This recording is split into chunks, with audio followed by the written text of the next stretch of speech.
Welcome back, guys, to another episode of Just Hear Me Out. It's your hostess with the mostest.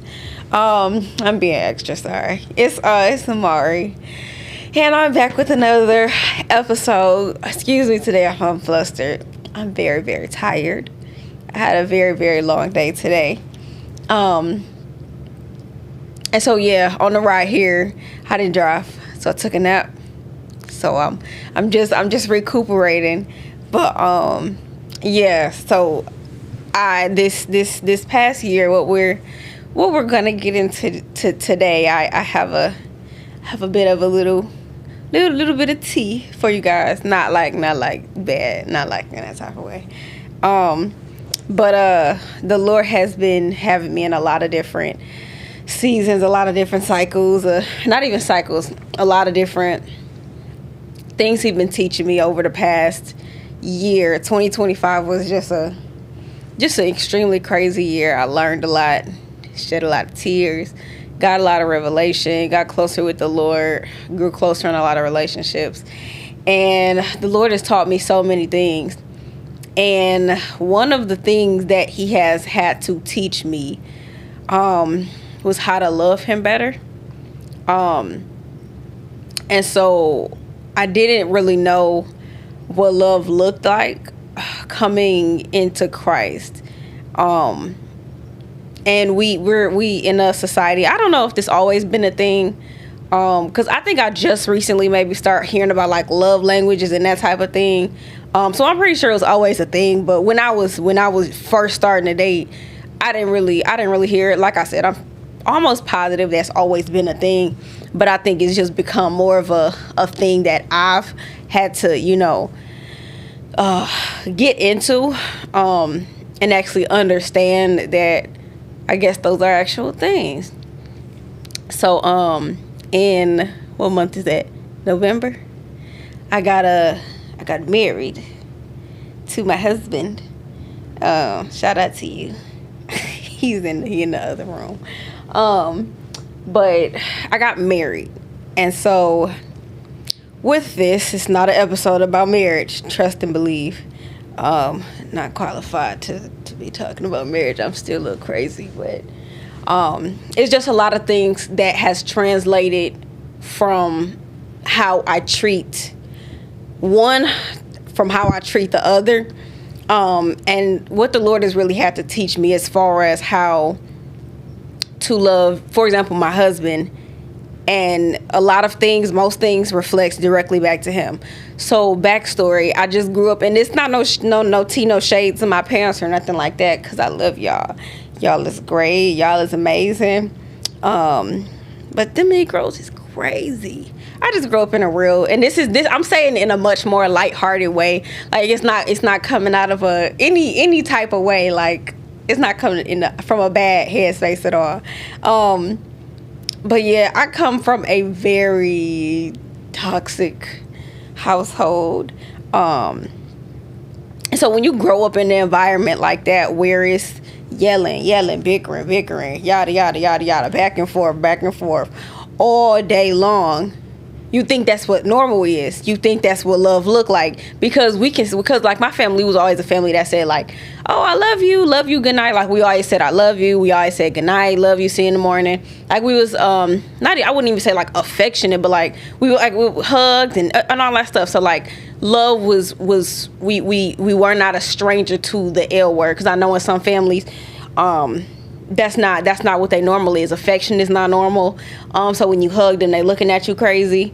I'm not really like super touchy, but still like some families you get affection. Some families I know that's just not their normal because of the way they was raised and the way that their parents was raised and X, Y, and Z. So with me, the L word was normal for me. It wasn't anything that was a stranger, but it was skewed. It was skewed immensely. I had a horrible perception on what I thought love was. I thought love was if you piss me off, I'm gonna cuss you out.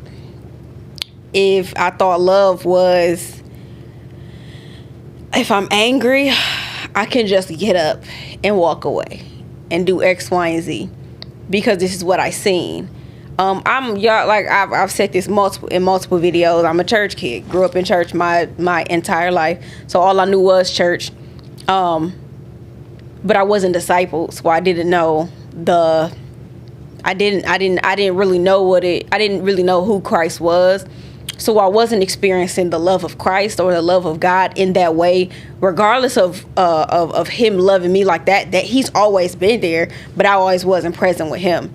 So me growing up, I'm thinking, oh, so this is just how it's supposed to look. So after coming to Christ and seeing the Lord, honestly, it was last year that it really clicked, like how love is supposed to look. Love is patient. Love is kind. Love doesn't hold wrongdoings. Don't do tit for tat. That's not what it say, but it just don't hold grudges. All the things that I'm used to thinking that this is what love look like. My people used to tell me all the time, like, you ain't gonna get no man cussing people out and talking to people like that. Yeah. But it's like, that's all I see. So what I'm supposed to do. So the Lord had to just kind of strip me down completely in that way. And so when I'm reading the word and I'm seeing that the Lord is telling us the two greatest commandments, love your God with all your heart, mind, and soul, and then love your neighbor as you love yourself. But it's just like, what does that love look like? Like, how do I love you, Lord, if I feel like this love, I feel like you're going to do the same thing that my parents did to me, or not even that they did to me. It wasn't even like a thing that they did or how they were, rather. So how am I going to love you when I feel like love look like this? How am I going to love somebody else when I feel like the way I'm loving them is the way I'm supposed to be loving them? And so he just started showing me through his actions what love is, because love is not this just butterfly thing. Love is serving. Love is doing. Love is so much more than, it's not like affection. Affection is affection, but love is just so much more than that. And when the Lord showed me, like, you might have just slipped up in X, Y, and Z, but that don't mean I cuss you out about it. You might have just I might have sinned against the Lord. I might have did something super crazy and super wrong, but he was patient with me. I didn't see patience before.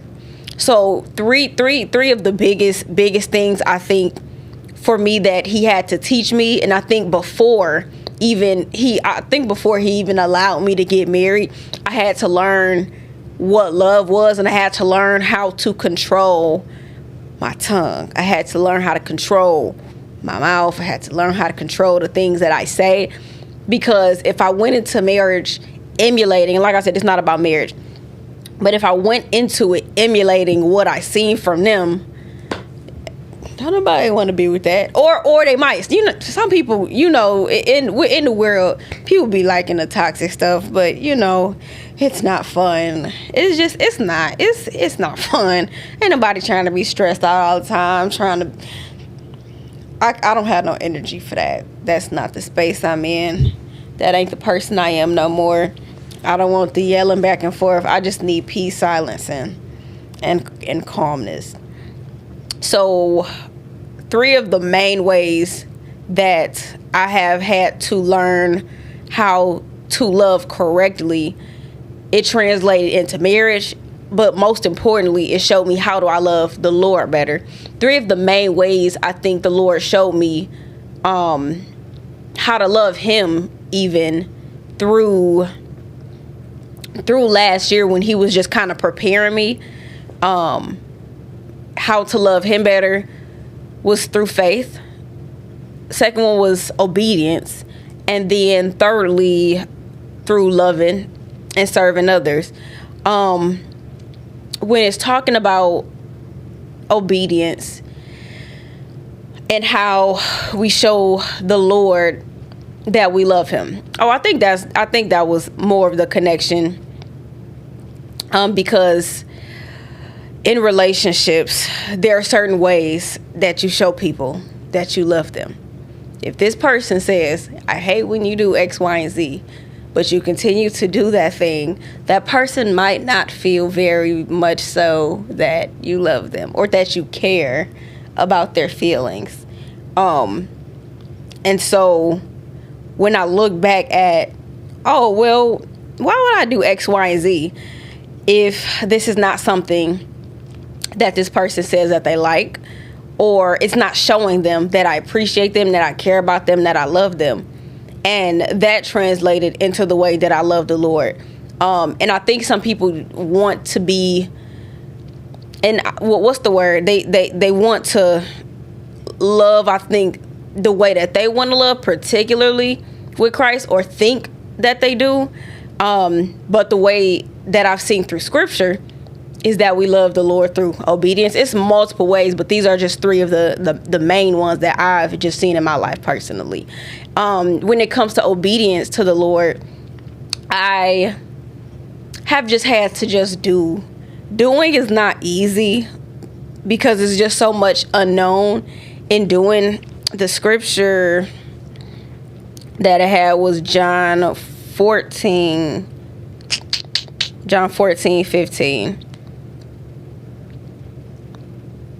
And it says, if you love me, you keep my commandments.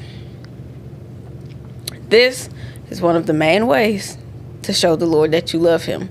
Obedience. Even when Samuel was talking to Saul in the first book of Samuel, Saul was saying how he was afraid of the people's reaction, his congregation. He was scared of their reaction and what they would do if they did not, or if he didn't take what they had from the war and bring it back to them, bring back the king. He did all of this stuff, but he wasn't supposed to. But his reasoning was, I was afraid of what the people was going to do to me. But it's just like, that's not what the Lord told you to do. And so and I feel like mostly everybody knows Saul's demise because he did not listen to the Lord. And then I can just imagine Saul being like, oh, well, what happened, Lord? Like, why are you failing me? Like, what are you doing? But it's just like, if I told you that you need to obey all of my commandments, everything that I'm telling you, we can't be confused when things don't go the way that we feel that they should go. Because when the Lord tells us, I need you to just do X, Y, and Z, then X, Y, and Z is absolutely what we need to be doing. And it's hard because we a lot of the time like to rely on our own understanding. And we like to rely on what makes sense to us. But this is a rough paraphrase, but it might be somewhere in Proverbs where it says earthly wisdom is foolish to the Lord. It might be it's something like that. But yeah, earthly wisdom is foolish to the Lord. So after realizing that I'm just a little eensy weensy little thing floating around this planet, and it's just like, do I trust that the Lord truly knows all? Do I truly trust that he sees all? Do I truly just trust all of that? And it's just like, if I trust that, I cannot be scared of what man is going to do to me, because it just don't matter. So with obedience, it's better than sacrifice. I don't want your little goats and pigs and cows, Saul. I don't want that. I want your obedience, regardless of what people say. So obedience comes at doing exactly what his words say, regardless of what people is saying. It don't really matter. It's just like, I know for me, to my family, to other people, I know people who are walking according to what the Bible says look crazy. It looks absolutely crazy, because it's just like, oh, y'all are brainwashed, da. And that's just okay with me. It's not anything to get upset about. It's not anything to get angry about. It might make you angry, so I'm not saying that it won't make you feel feelings, but I feel like we have to look at the bigger picture and realize that man's approval will, or God's approval will most likely not get you man's approval. Second one, faith. Faith, without faith, it is impossible to please the Lord. When I tell y'all, I've had to jump out on faith so many times. When I first moved to Atlanta, I heard from the Lord. This is when I was just hearing him. Just hearing him. He told me, I just felt like I kept getting signs. He spoke to me differently back then, until I could just trust what I was hearing. And I just seen like a bunch of signs, and like actual signs outside. I was seeing a lot of Atlanta. I was seeing a lot of Georgia. And so when I moved, I literally heard him tell me 2 weeks later I was in Atlanta. I literally didn't move with a job. I didn't move with a plan. I moved into an Airbnb, and I was in the Airbnb for 2 weeks until the Lord sent someone who just out of nowhere, just out of the grace of God, allowed me to stay with her for about 6 months till I was able to, get on my feet. But it was just genuinely the Lord. I literally didn't have any plan. I didn't have nothing. I literally just had to take the leap of faith. And what it says, that's Hebrews 11:6. And it gives you multiple different people who is just walking on faith. So I encourage you, brothers and sisters, to just walk by faith and not by what you see. What you see really don't matter. If you really trust in God and you really believe in who he is, Jesus Christ, and you have never seen him before, you still believe him, right? You've never seen him. So faith kind of works the same way. What is faith? Faith is the substance of things hoped for, the evidence of things not seen. Hebrews 11:1. So that is what faith is. The substance of things hoped for, the evidence of things not seen. When we see Enoch was taken that he did not see death. Down further in that verse, it's saying, it's still verse 5, for he was taken, he had this testimony that he pleased God. So we see that faith is one of the many ways to please God, to show the Lord that you love him, to show the Lord that you're actually doing the things that he wants you to do. Without doing X, Y, and Z, it's hard to say that we love the Lord, because it just be a up here thing. I think we a lot of times just be like, yeah, I love Jesus, but none of our actions show it. Because if I'm in my relationship and I tell my husband, oh, I love you, but I don't do nothing for that man. I don't look him in the eye. I don't say good morning. I just don't do nothing. It's just like, who is this person to you? Do you know him? It's just like, no. You probably don't really like him. Probably don't even really know him. If I'm not talking to him, if I'm not getting to know him, nothing like that, and doing things that he just enjoys in general, it's hard to grasp it from that other side. It's hard to grasp that person would actually feel loved. And it's the same way with God. It's hard to say that I love you, Lord, but we don't do anything that shows that we actually love him. And it's written here. It's a lot of ways to show that we love him, because I know I was the same exact way, just sitting here worldly as I want to be, doing whatever I wanted to do, and just being like, oh yeah, I'm a Christian. I did it. And I know it's just easy. Yeah, it's just very easy to do, because like I said, we have a head knowledge of who the Lord is, and I genuinely think that we do think that we love him. But like I said, love is an action. Love is showing. We have to, what are we doing to show that we love? It's more than just speaking and saying, I love you, Lord. So yeah, just one more verse with this. But without faith, it's impossible to please him. For he who comes to God must believe that he is. So first off, you must believe that God and Jesus Christ exist, and that he is the rewarder. And so you believe in that he's the rewarder of those who diligently seek him. So we're actively going after him. It's another way we seek him. Seek ye first the kingdom of God. The Lord loves someone who is actively after his heart, after chasing him. Like, Lord, how can I? What can I do for you? That goes into my last point. So I'm gonna get into that one. But it goes down Hebrews 11, like that whole entire chapter. By faith, Noah, being divinely warned of the things not seen, the Lord prepared him for the ark. People thought he was crazy. It was him and 8 other people. Him, his three sons, his wife, 6, 7, 8. I think my math is right. Him and 7 other people. You know how crazy it'll look to tell people and that, oh, it's gonna be a flood. Y'all watch out. Y'all get ready. And then it's 8 of y'all. Imagine being the only eight people to repopulate the earth. I just think that's crazy.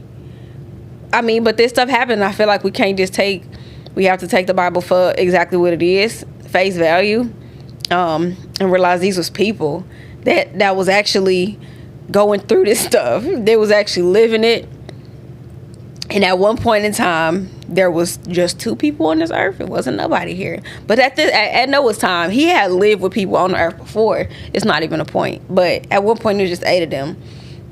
Abraham, Isaac, Jake, everybody. Go kill your son.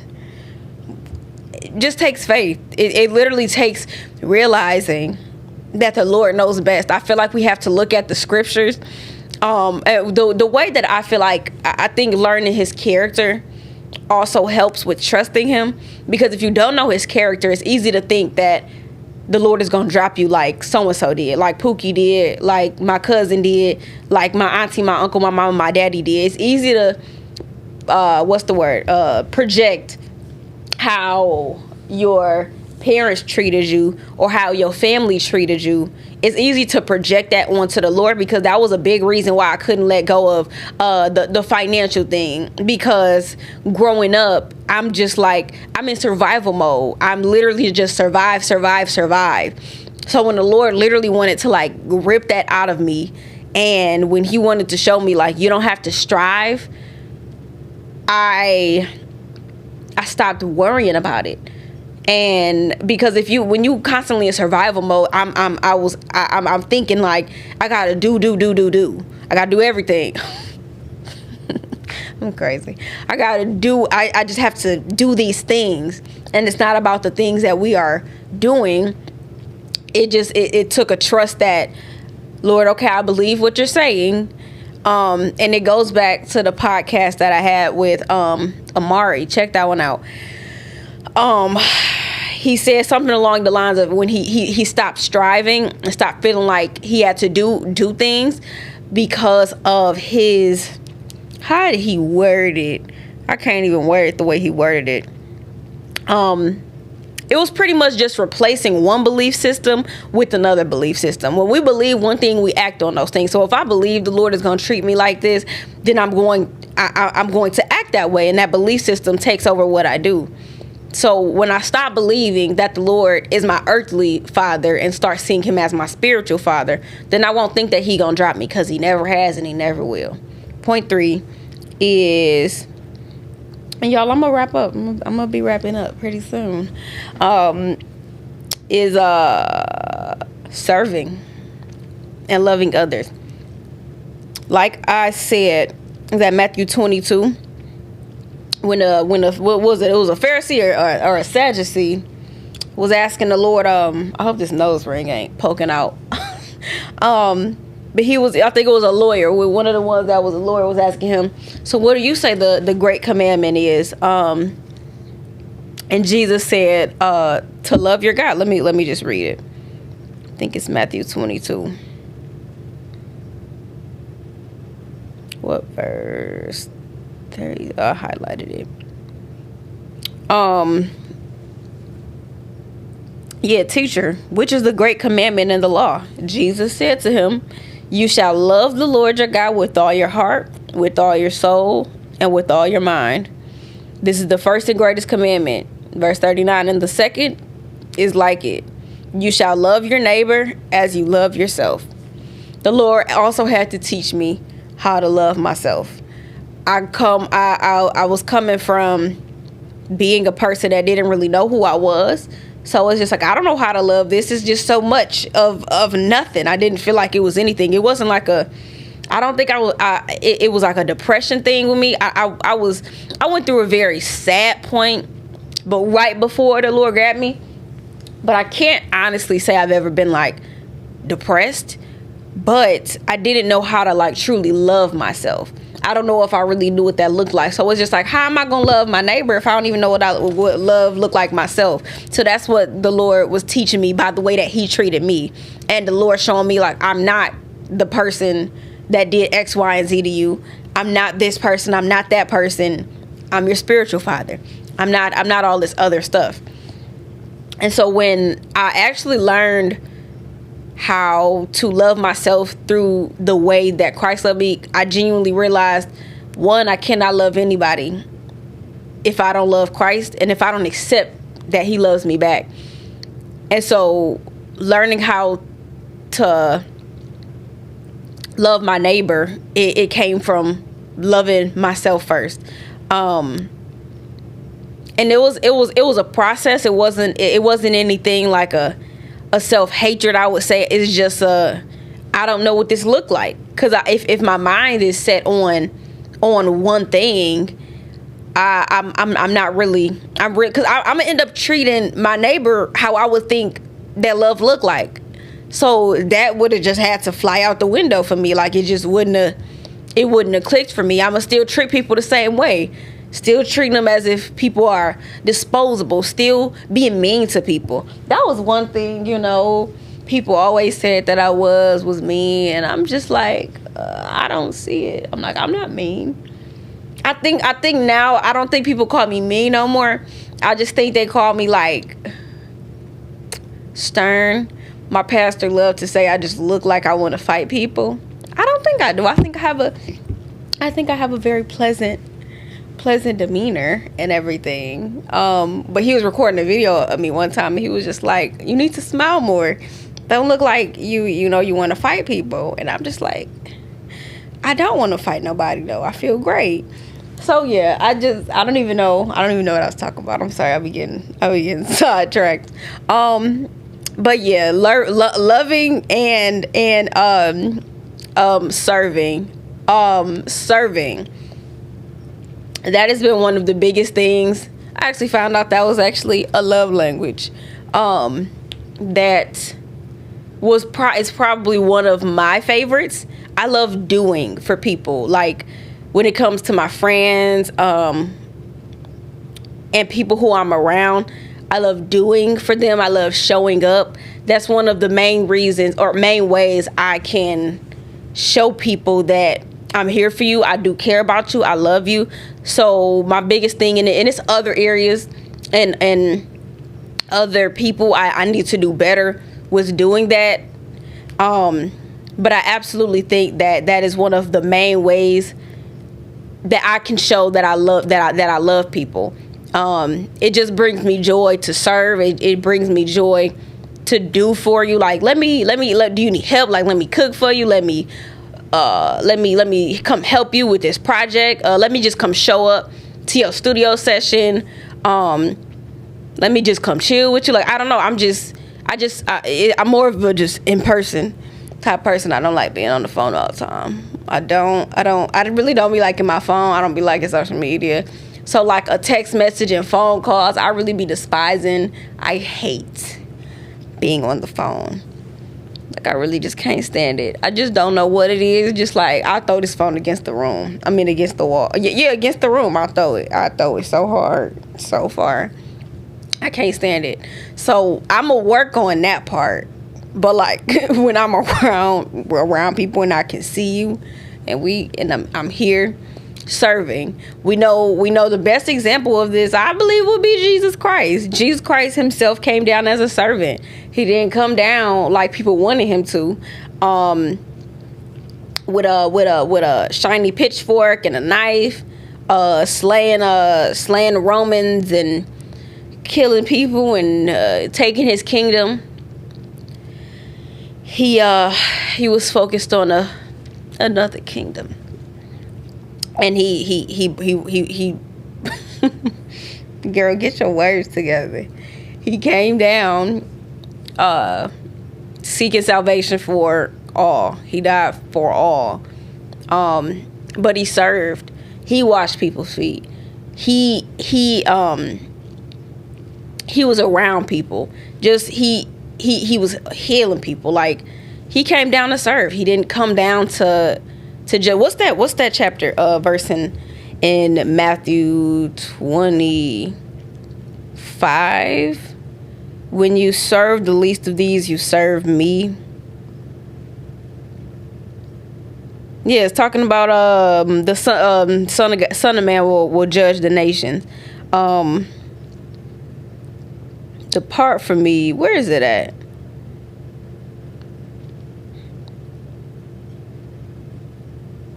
Oh, when the Lord was saying then the righteous will answer him. Oh, sorry, my hair in my eye.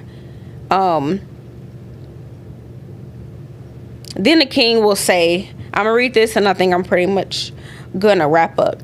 Then the king will say to those on his right hand, come, you blessed of my father, inherit the kingdom prepared for you from the foundation of the world.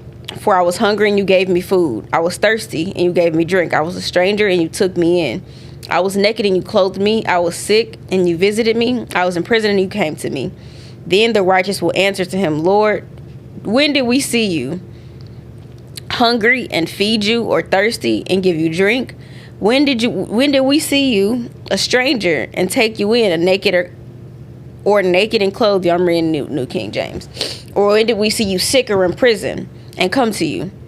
And the king will answer and say to them, assuredly, I say to you, inasmuch as you did it to one of the least of these, my brethren, you did it to me. So serving those who may not have as much, those who, just genuinely those who might not have as much, may not have a place to stay. And I'm not saying everybody just got to come in your house and live with you, but serving them, like, and I try to make it a habit of just giving something to, like, homeless people, for example. They if it's food that I got extra, just something, just serving them, because I feel like a lot of times people who are seen as lesser aren't really seen as people, and not really treated in a way that glorifies the Lord. And we see that the Lord used in this parable when the king said, you clothed me, you fed me, so this is why you're coming in. And they asked, they're like, well, when did we see you? We didn't see you. And the Lord is like, when you fed this person, you were feeding me. When you were doing for that person, you were doing for me. The least of these. So serving. Yes, I love to serve. I love to love others. I've got a lot better at that, because I didn't like to like people. I didn't like to like people at all. I just wanted to be mean all the time, and that's just not okay. I don't be wanting to be mean. I don't. I just be having a bunch of hormones and stuff. So that just be that. But yeah, without faith, it's impossible to please God. Serving the least of these, love others, love the God first with all your heart, mind, and soul. Love your neighbor as you love yourself. And then without, what's the scripture? Obedience. I didn't use obedience is better than sacrifice. I used, what did I say? What me say? I said, if you love me, you keep my commandments. So yes, these are some of the ways that the Lord has shown me how I can love him better. And in return, it helps me be more present in those areas in my life with other people. Loving the way Christ will love for any and everybody. Loving people the way, like, people that you can't stand. Like, how can I love the hardest person to love like Christ? Because I know everybody that he was around was not just an easy person to love. That's nobody. Nobody. Somebody gonna be hard to love to somebody. Just like everybody thinks somebody beautiful. Like, it's everybody ain't just gonna be the easiest person to love. But like we said, patience. I want to read that scripture. I think that's in Corinthians. I gotta find it real quick. It is 1 Corinthians 13.